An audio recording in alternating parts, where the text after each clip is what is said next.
Hello అండి, అందరికీ నమస్కారం. Welcome to Srinu Satyaval. మరో మంచి యూజ్ఫుల్ 11 కిచెన్ టిప్స్తో మీ ముందుకు వచ్చేసానండి. 11 మంచి ఐడియాలను మీ ముందుకు తీసుకొచ్చాను.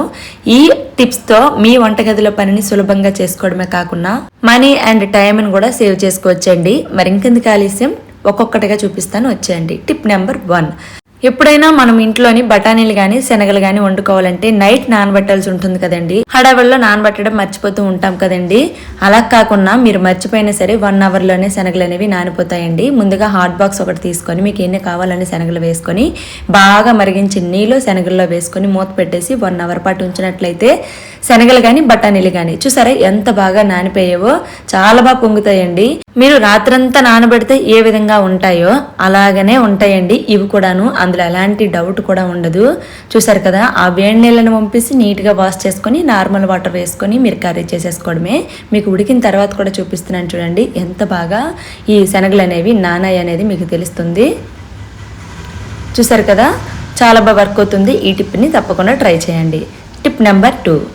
బెండకాయ కర్రీ చిన్నవాళ్ళకైనా పెద్దవాళ్ళకైనా చాలా మంచిది కదండి. కానీ అది జిగురుగా ఉండడం వల్ల తినడానికి అంతగా ఇష్టపడరు. ఈ చిన్న టిప్తో జిగురు అనేది అస్సలు ఉండదండి బెండకాయల్లోని. ముందుగా బెండకాయలన్నీ నీట్గా వాష్ చేసేసుకొని ఒక కాటన్ క్లాత్ పైన వేసేసుకోండి. నేను ఇక్కడ స్కార్ఫ్ పైన వేసుకుంటున్నాను. ఈ స్కార్ఫ్ అనేది వాటర్ని బాగా పీల్చుకుంటుందండి. వేసేసి తడి అనేది ఎక్కడా లేకుండా నీట్గా అన్ని బెండకాయలని తుడిచేసుకోండి. తుడిచేసుకున్న తర్వాత వీటిని వీడియోలో చూపిస్తున్నట్లు మీకు ఎంత సైజు కావాలంటే అంత సైజు కట్ చేసుకోండి. కర్రీకైనా ఫ్రైకైనా. నేను ఇక్కడ ఫ్రైకి సన్నగా కట్ చేసేసుకుంటున్నాను.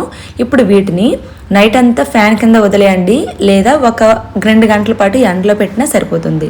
ఇలా చేయడం వల్ల బెండకాయలో ఉన్న జిగురంతా పోతుందండి. ఎక్కడ మనకి తడి అనేది ఉండదు. చక్కగా కర్రీ అనేది పొడి పొడిలాడుతూ ఉంటుంది. నేను డ్రై అయిన తర్వాత చూపిస్తున్నాను. చూసారు కదా, మనకి ఎక్కడ జిగురు అనేది లేదండి. చక్కగా పొడి పొడిలాడుతూ బెండకాయలన్నీ ఉన్నాయి కదా. ఇప్పుడు ఈ బెండకాయలతో మనం ఫ్రై చేసుకున్నట్లయితే జిగురు లేకుండా చక్కగా రెస్టారెంట్ స్టైల్లో మనకి బెండకాయ ఫ్రై ఎలా ఉంటుందో అలాగనే ఉంటుందండి. మీరు ఉదయం చేసుకోవాలనుకుంటే నైట్ కట్ చేసుకొని ఫ్యాన్ కింద పెట్టేసుకోవచ్చు. లేదు మధ్యాహ్నం చేసుకోవాలనుకుంటే 1 గంట లేదా 2 గంటల పాటు ఎండలో పెట్టేసుకుంటే ఈ బెండకాయలు అనేవి చక్కగా పొడి పొడిలాడుతూ కర్రీ అనేది చాలా టేస్టీగా ఉంటుంది. ఒకసారి ట్రై చేయండి. Tip number 3. అన్నం బౌల్లో వండుకొని నాలాగా వార్చుకొని తినే వాళ్ళకి ఈ టిప్ చాలా బాగా వర్క్ అవుతుందండి. అన్నం ఉడికించేటప్పుడు కొంచెం ఆయిల్ కనుక వేసామంటే అన్నం మల్లెపువ్వులాగా చక్కగా పొడి పొడిలాడుతూ వస్తుందండి. ముద్దలాగా అవ్వదు, చాలా బాగుంటుంది. ఒకసారి చూపిస్తున్నాను. చూసారు కదా, ఉడికిన తర్వాత ఎంత బాగా పొడి పొడిలాడుతూ వచ్చిందో. అండ్ తిన్నప్పుడు కూడా దీని టేస్ట్ ఆయిల్ వేయక ముందు దానికంటే కూడా ఇది బాగుంటుందండి. జస్ట్ 1 స్పూన్ కంటే తక్కువే పడుతుందండి ఆయిల్, అంతకన్నా ఎక్కువ వేయద్దు. Tip number 4. మనం కొత్తిమీర కరివేపాకు ఇలాంటివి తెచ్చుకుంటూ ఉంటాం కదండి. మనకి ఎక్కువ రోజులు స్టోర్ అనేవి ఉండవు. ఎంత ఫ్రిడ్జ్లో పెట్టినప్పటికీ ఒక 4 to 5 డేస్లోనే వాడిపోతూ ఉంటాయి కదా. అలా అవ్వకుండా ఉండాలంటే ఇలా ఒకసారి ట్రై చేయండి.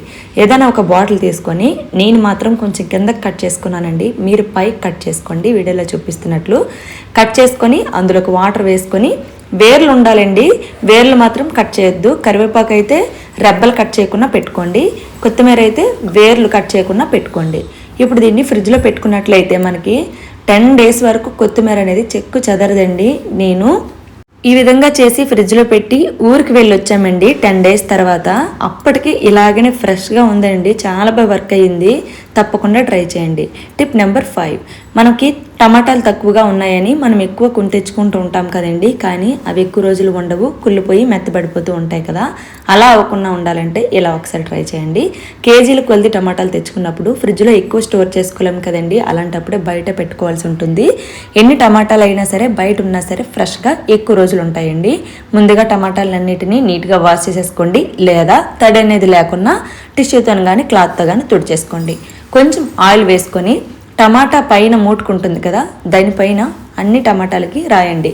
జస్ట్ 1 స్పూనే పడుతుందండి ఆయిల్. కొంచెం 1 డ్రాప్ అన్నిటికి 1 డ్రాప్ వేసుకొని పైన ఆ మూటుకుంటుంది కదా దానిపైన రాసి ఆ ఎక్స్ట్రా ఆయిల్ అంతా టమాటా మొత్తం స్ప్రెడ్ చేసేయండి. అన్నిటినీ కూడా ఈ విధంగా చేసుకొని మనం ఒక బుట్టలోని స్టోర్ చేసుకున్నట్లయితే ఈజీగా బయట చాలా రోజుల వరకు నిల్వ ఉంటాయండి. టమాటాలు అనేవి చెడిపోవు. ఈ విధంగా ఆయిల్ అప్లై చేసి ఫ్రిడ్జ్లో పెట్టినట్లయితే కొన్ని డేస్కి టమాటాలు అనేవి వాడిపోతాయండి. కాబట్టి ఆయిల్ అప్లై చేసామంటే బయట పెట్టుకోవాలి. ఎన్ని రోజులైనా సరే చాలా ఫ్రెష్గా ఉంటాయి. చూసారు కదా, ఇలాంటి హోల్స్ ఉన్న బుట్ట పెట్టుకోవాలండి.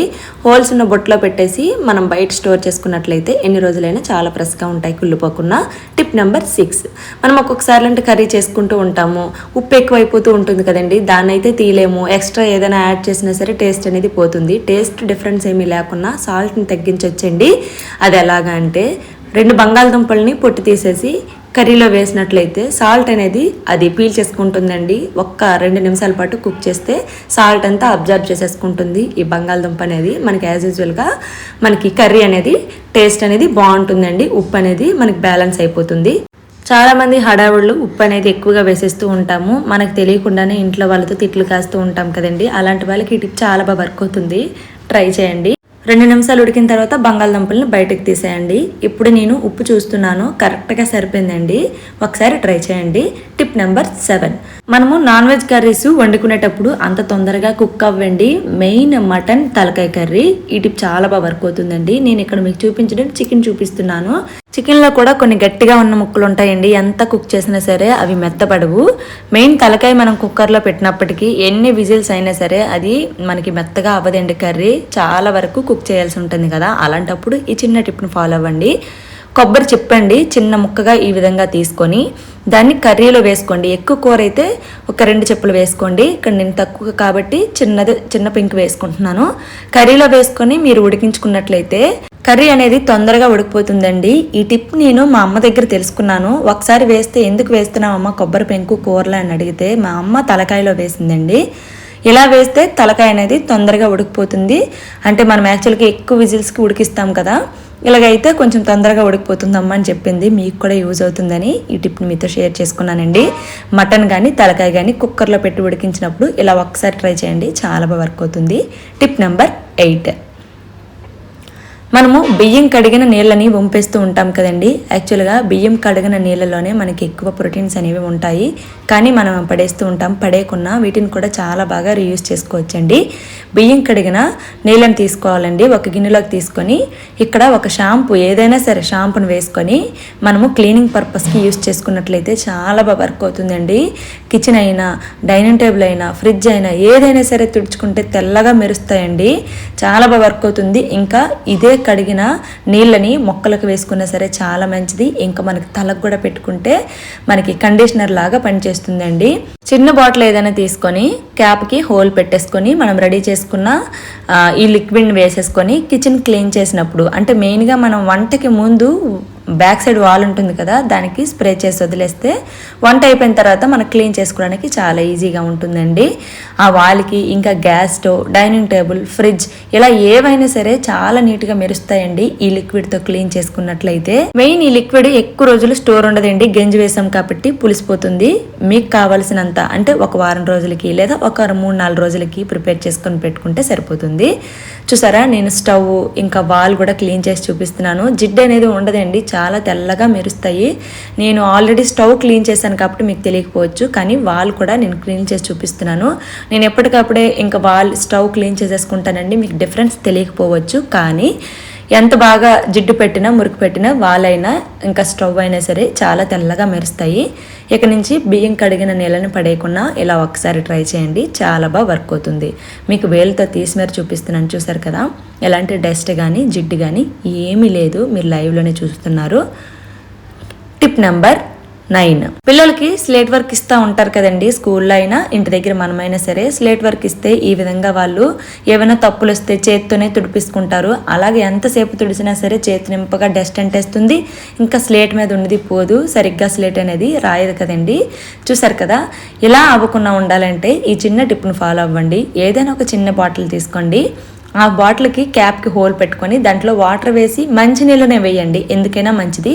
మంచినీళ్ళని వేసి ఆ బాటిల్ వాళ్ళకి ఇచ్చామనుకోండి, చాలా ఈజీగా వాళ్ళకి ఏమైనా తప్పులు వచ్చినా లేదా చెరపాలనుకున్నా ఈ వాటర్ని స్లేట్ మీద వేసి ఈజీగా చెరిపేసుకుంటారండి. ఈ టిప్ అయితే నేను స్కూల్లో వర్క్ చేసినప్పుడు మా పిల్లల దగ్గర యూస్ చేసేవారమండి. ఇలాంటి బాటిల్ ఒకటి రెడీగా పెట్టేసుకొని అందరు స్లేట్ మీద వేసి చెరపమనేవారమండి. మళ్ళీ వాళ్ళు రాసుకునేవారు. మళ్ళీ అవసరమైనప్పుడల్లా మేము ఈ విధంగా వేస్తూ ఉండేవారమి. చూసారు కదా వాటర్ ఎంత బాగా మనకి పడుతుందో. కాకపోతే చేత్తో తుడుపుకోకుండా మీరు ఇక్కడ ఒక టిష్యూ కానీ ఏదైనా వీళ్ళకి సపరేట్గా ఒక క్లాత్ పెట్టేస్తే చక్కగా ఈ విధంగా వాటర్ స్ప్రే చేసి ఆ క్లాత్తోనే తుడిచేసుకుంటారు. నీట్గా ఉంటుంది, చేతికి అంటది, ఇంకా స్లేట్ కూడా జిడ్డు అయిపోకుండా ఉంటుందండి. చిన్నపిల్లలు ఉన్న ప్రతి ఒక్కరికి ఈ టిప్ అనేది చాలా బాగా వర్క్ అవుతుంది. తప్పకుండా ట్రై చేయాల్సిన టిప్ అండి ఇది మాత్రము. చూసారు కదా ఎంత బాగుంది టిప్ అనేది. ఈ బాటిల్ని వాళ్ళ దగ్గర పెట్టేసుకుంటే సరిపోతుంది. మనం మంచి నీళ్ళని వేసాం కాబట్టి పొరపాటున వాళ్ళు నోట్లో వేసుకున్నా సరే ఏం కాదు. వేయొద్దని చెప్పండి, ఒకవేళ వేసినా సరే ఏం కాదు, మంచి నీళ్ళని వేయండి బాటిల్లోని. టిప్ నెంబర్ 10, మనము బెడ్ ఎప్పుడైనా ఒకసారి క్లీన్ చేసినప్పుడు బ్యాడ్ స్మెల్ వస్తూ ఉంటుంది, లేదా నల్లులు లేదా బూజు పట్టడం అనేది జరుగుతూ ఉంటుంది కదండి. ఎండ అనేది తగిలితే మంచిదే, ఎండలను పెట్టుకోండి బెడ్ పట్టుకెళ్ళి. చాలా వరకు అపార్ట్మెంట్లో ఉంటారు కాబట్టి ఎండ అనేది తగలదు కదండి. అలాంటి వాళ్ళకి ఈ టిప్ చాలా బాగా వర్క్ అవుతుంది. ఈ బెడ్ పైన 1 స్పూన్ వంట సోడా, 1 స్పూన్ సాల్ట్ అండి, అంటే బెడ్ సైజుని బట్టి. ఒక 2 స్పూన్లు వంట సోడా, 2 స్పూన్లు సాల్ట్ అయినా సరే తీసుకోవచ్చు. మీ బెడ్కి ఎంత పెడితే అంత బెడ్ మొత్తం స్ప్రెడ్ చేసేయండి. స్ప్రెడ్ చేసేసి ఒక నాప్కిన్ తీసుకొని వీడియోలో చూపిస్తున్నట్లు బెడ్ మొత్తం నీట్గా సర్దేయండి. చిన్నపిల్లల ఇంట్లోని ఎక్కువగా టాయిలెట్స్ అనేవి పోస్తూ ఉంటారు కదా, అక్కడ మనకి బూజు పట్టేసి అదొక రకమైన స్మెల్ వస్తూ ఉంటుంది. అలా అవ్వదండి. ఇలా చేశారంటే ఒక్క నెలకి ఒక 2 సార్లు లేదా ఒక్కసారి అయినా సరే ఇలా చేయండి. బెడ్ అనేది పోదు, మనకి బ్యాడ్ స్మెల్ రాకుండా ఉంటుంది, నల్లులు బూజు అలాంటివి ఏమీ పట్టకుండా ఉంటుందండి. నీట్గా బెడ్ అంతా ఈ విధంగా స్ప్రెడ్ చేసిన తర్వాత ఒక 20 మినిట్స్ నుంచి అరగంట వరకు పక్కన పెట్టేయండి. ఆ తర్వాత ఒక నాప్కిన్ తీసుకొని మొత్తం అంతా తుడిచేయండి. మనకి ఈ సాల్ట్ వంట సోడాతోని బెడ్ మీద ఉన్న బూజైనా ఏవైనా క్రిములైనా ఏదైనా సరే మనకి ఈజీగా రిమూవ్ అయిపోతుందండి. బెడ్ చాలా నీట్గా అయిపోతుంది, ఎలాంటి బ్యాడ్ స్మెల్ అనేది రాదు. తర్వాత ఈ బెడ్ మనకి ఇంకా సువాసన పరిమళంగా ఉండాలంటే ఒక 4-5 కర్పూర బిళ్ళలు తీసుకొని బెడ్ పైన స్ప్రెడ్ చేసేసుకుంటే, బెడ్షీట్స్ దానిపైన వేసేసుకున్నామంటే మంచి స్మెల్ అనేది వస్తుందండి. అలాంటి బ్యాడ్ స్మెల్ అనేది మనకు అస్సలు రాదు. బెడ్ అనేది ఎంత నీట్గా క్లీన్ అయిపోయిందో మీరే చూసారు కదా. చిన్నపిల్లలు ఉన్న వాళ్ళందరికీ చాలా బాగా వర్క్ అవుతుందండి ఈ టిప్ అనేది. ఒకసారి ట్రై చేయండి. లాస్ట్ టిప్ అండి, టిప్ నెంబర్ 11. బిర్యానీస్తో ఇలాంటి డబ్బాలు వస్తూ ఉంటాయి కదండి మన ఇంటికి. వాటిని అస్సలు పడేయకుండా చాలా విధాలుగా యూజ్ చేసుకోవచ్చు. కిందన హోల్స్ పెట్టేసుకోండి. మనము కిచెన్లో వెజిటేబుల్స్, ఫ్రూట్స్ ఏవైనా సరే కట్ చేస్తాం కదండి, ఆ చెత్తని ఈ డబ్బాలో వేసుకున్నట్లయితే వాటర్ అనేది కిందకి కారిపోతుందండి. తర్వాత పట్టుకెళ్ళి డస్ట్బిన్లో వేసేసుకోవచ్చు. డైరెక్ట్గా డస్ట్బిన్ పెట్టుకోవచ్చు కదా, అంటే వాటిపైన ఈగలు దోమలు వాలి కిచెన్ అనేది బ్యాడ్ స్మెల్ వస్తుంది కదా. అదే ఎప్పటికప్పుడు మనము ఈ విధంగా చెత్త తీసుకెళ్ళి బయట పెట్టుకున్న డస్ట్బిన్లోకి వేసేసుకుంటే మనకి ఎలాంటి డిస్టర్బెన్స్ అనేది కిచెన్లో ఉండదండి. మనందరం ఒకే దగ్గర కూర్చొని భోజనాలు చేసేటప్పుడు ఆ పళ్ళెంలో ఉన్న వేస్టేజ్ ఏదైనా సరే మన సింక్లో పడేసినట్లయితే సింక్ అనేది బ్లాక్ అయిపోతుంది. కిచెన్ కూడా చూడడానికి అస్సలు బాగదండి. అలా కాకుండా ఇలాంటి డబ్బా ఒకటి మన దగ్గర పెట్టేసుకొని దానిపైన కవర్ పెట్టుకొని మనం పక్కకు పెట్టిన ఎంగిల్ ఉంటుంది కదా, అవి సింక్లో డైరెక్ట్గా పడేస్తే సింక్ బ్లాక్ అయిపోయి కిచెన్ కూడా అస్సలు చూడడానికి బాగదు కదండి. ఇలా కవర్లో వేసి డస్ట్బిన్లో పడేసినట్లయితే మనకి అంట్లు తోముకునేటప్పుడు చాలా సులభంగా ఉంటుంది, కిచెన్ కూడా నీట్గా ఉంటుంది. ఇవేండి ఈ రోజు నేను మీతో షేర్ చేసుకున్న కిచెన్ హ్యాక్స్ అండి, కిచెన్ టిప్స్ అండి. చాలా బాగా వర్క్ అవుతాయండి. ప్రతిరోజు మన కిచెన్లో పనిని సులభంగా చేసుకోవడానికి టిప్స్ అన్నీ కూడా చాలా బాగా వర్క్ అవుతాయి. తప్పకుండా ట్రై చేయండి. ఈ టిప్స్ అన్నీ కూడా ఎలా ఉన్నాయి అనేది తప్పకుండా కామెంట్ చేసి అలాగే మీ ఫ్రెండ్స్ అండ్ ఫ్యామిలీకి కూడా షేర్ చేయడం అయితే అస్సలు మర్చిపోకండి. వాళ్ళకి కూడా చాలా బాగా ఉపయోగపడతాయి. ఇలాంటి మరిన్ని మంచి మంచి వీడియోస్ కోసం మన ఛానల్ని లైక్ చేసి అలాగే సబ్స్క్రైబ్ చేయడం అయితే అస్సలు మర్చిపోకండి. Thank you for watching.